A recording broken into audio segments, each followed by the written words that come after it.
नमस्कार, मेरा नाम विनीत त्रिपाठी है और आप नवभारत टाइम्स देख रहे हैं। बीती शाम से पूरा देश स्तब्ध है। दिल्ली के ऐतिहासिक लाल किले के पास बहुत तेज विस्फोट हुआ। अब तक इस मामले में कई कड़ियां सामने आई हैं, मगर सबसे बड़ा सवाल ये है कि आखिर ये विस्फोट किससे किया गया, इसके पीछे कौन है, क्या प्लानिंग थी। ये कुछ बड़े सवाल हैं जिसके आधिकारिक जवाब का हमें इंतजार करना होगा। फिलहाल जो सीसीटीवी फुटेज सामने आया है, ये ब्लास्ट से कुछ देर पहले का बताया जा रहा है। 27 सेकंड का ये वीडियो, इस वीडियो में साफ नजर आ रहा है कि एक शख्स जो कि ड्राइविंग सीट पर बैठा है, उसका हल्का सा चेहरा, चूंकि वो अपने ड्राइविंग सीट के बगल से जो मिरर है उससे हल्का सा फेस बाहर निकलता है। शायद वो लोकेशन देख रहा होता है, या फिर वो रेड लाइट देख रहा होता है, या फिर वो भीड़ देख रहा होता है, आई डोंट नो। लेकिन उसका चेहरा जो है वो शीशे से थोड़ा सा बाहर, उसका हाथ आप देखेंगे गौर करके, इस वीडियो को अगर आप देख रहे होंगे तो उसका हाथ बाहर की तरफ है और वो अपना फेस जो है वो शीशे से बाहर निकाले हुए है। इसी दौरान ये पूरा इसमें कैप्चर हुआ है। ये फ्रंट सीट पे ड्राइविंग कर रहा था और जो रिपोर्ट्स हैं कि इसके पीछे ये जो HR नंबर की गाड़ी है और I-20 ये रेड लाइट पर खड़ी है। इसी रेड लाइट के पास में ये ब्लास्ट हुआ है। बताया जा रहा है कि पीछे की तरफ इस सीट पे जो हम लोगों को दिख नहीं रहा, क्योंकि पीछे भी 2 लोगों के बैठे होने की संभावना बताई जा रही है कि इस गाड़ी में 3 लोग हो सकते हैं। पीछे जो 2 लोग सवार हैं उसकी तस्वीरें जो ये वाली सीसीटीवी फुटेज जिसको आप देख रहे हैं इसमें साफ नहीं दिख रही। हालांकि जो फ्रंट पे बैठा है, जो कि सीट पे जो गाड़ी को ड्राइव कर रहा है, उसका चेहरा वो साफ साफ नजर आ रहा है।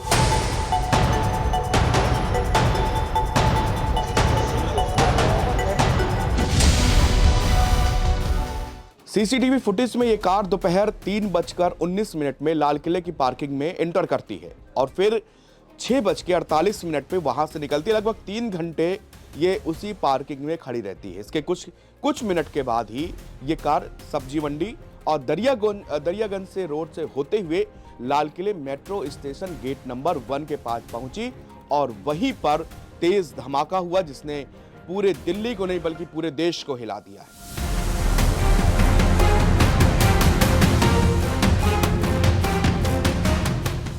गृह मंत्री अमित शाह लगातार हाई लेवल मीटिंग उन्होंने बुलाई है, वो स्पॉट पर भी पहुंचे। एक एक गतिविधि पर चर्चा की जा रही। राजनाथ सिंह का भी बयान सामने आ गया है। जांच एजेंसियों को मिले फुटेज के मुताबिक कार लगभग 3 घंटे पार्किंग में रही।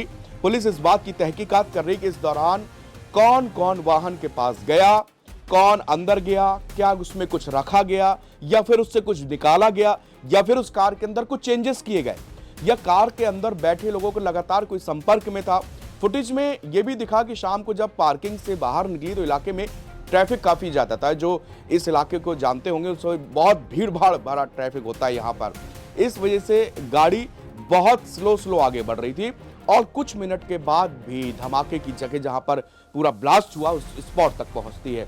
दिल्ली पुलिस के मुताबिक जांच टीमों ने बताया कि कार दरियागंज, लाल किला क्षेत्र, कश्मीरी गेट और सुनहरी मस्जिद इलाके में भी देखी गई। अब इन सभी रूट्स के सीसीटीवी फुटेज खंगाले जा रहे हैं, क्योंकि बेहद सेंसिटिव जोन है और यहाँ के चप्पे चप्पे पे, चाहे वो दुकानें हो, चाहे वो लाल किले के चारों तरफ हो, रोड हो, ट्रैफिक सिग्नल्स हो, हर जगह पर मतलब अगर मैं अमूमन एक बताऊं तो हर आपको 50 या 100 मीटर पर एक सीसीटीवी कैमरा आपको जरूर मिल जाएगा। तो सारे सीसीटीवी फुटेज उसमें खंगाले जा रहे हैं। सीनियर ऑफिसर बताते हैं कि पूरे रास्ते का टाइमलाइन बनाया गया है कि किस टोल से गुजरी, किस सिग्नल पर कितनी देर ये कार रुकी, पार्किंग से निकलने के बाद कहां देखी गई।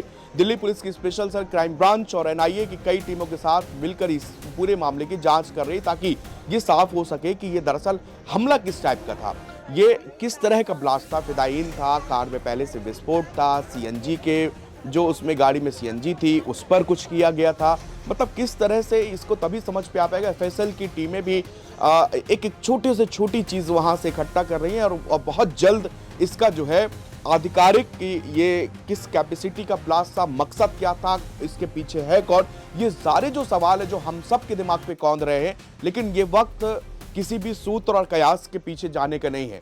ये वक्त है कि आप अफवाहों से सबसे पहले बचें। किसी भी तरह की गलत भ्रामक इस तरह की जानकारी इस समय पे बहुत सारे एलिमेंट्स इस टाइम का वेट करते हैं कि ऐसे वक्त पर जब देश के ऊपर किसी तरह की ऐसा संकट कभी आता है, जब ये सब तो बहुत सारे पुराने वीडियोस वायरल करेंगे, पुराने फैक्ट्स को वायरल करेंगे, जिस पर हमको बिल्कुल बिलीव नहीं करना। ऑथेंटिक रिपोर्ट मैं बार बार इसलिए शुरुआत से कह रहा हूं कि हमें आधिकारिक जानकारी का इंतजार करना होगा। तब तक जो चीजें सामने आ रही हैं वो हम सब आपके साथ हर इनपुट लगातार आपके साथ शेयर कर रहे हैं। सीसीटीवी फुटेज में मास्क लगाया हुआ जो शख्स नजर आ रहा है, इसको डॉक्टर मोहम्मद उमर होने का शक है। दिल्ली पुलिस स्पेशल सेल से जुड़े सूत्र इसमें बता रहे हैं कि लाल किले के पास हुआ कार ब्लास्ट और फरीदाबाद टेरर मॉड्यूल ये एक ही है, जिसका खुलासा 9 नवंबर की रात को हुआ था।